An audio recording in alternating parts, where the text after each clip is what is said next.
When grit falters, embrace systems and strategies for true entrepreneurial success. The fundamental thing is you have to be optimistic and you have to have grit. Once you start a company, grit alone won't help you scale and won't help you be resilient and won't help you survive. And so what I did in the book was I shared everything I learned over the last 35 years in the book, cover a whole set of topics to help other entrepreneurs and CEOs just have a greater chance of growth, success. And so when grit's not enough, is that, yeah, you need grit, but it's not enough when you get to a certain point. Interesting. Interesting. Um, Obviously you pulled from your life experience.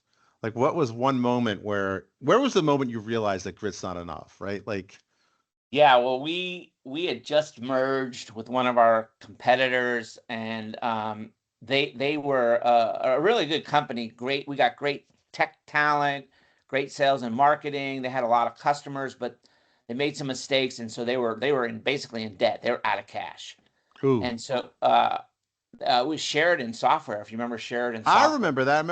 I remember when it was Yeah, bought. they were Yeah, one of the first VB 1.0, Visual Basic 1.0 components, and they built the database binding layer in Internet Explorer. It was like some of those guys are still on my board, and so yeah. we've been together now for 20 plus years now.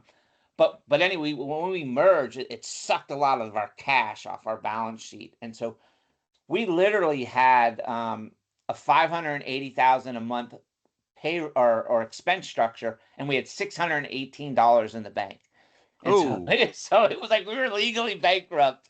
I mean, we all knew we would get out of it, but it was like that was a big moment where it's like, okay, working hard, working crazy hours, not taking salary. No, no, no.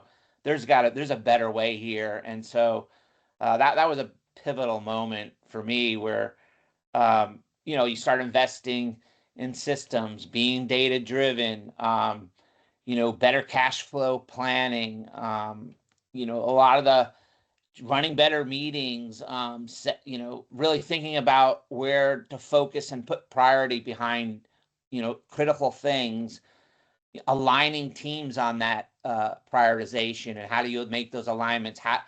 And then it's all about the people.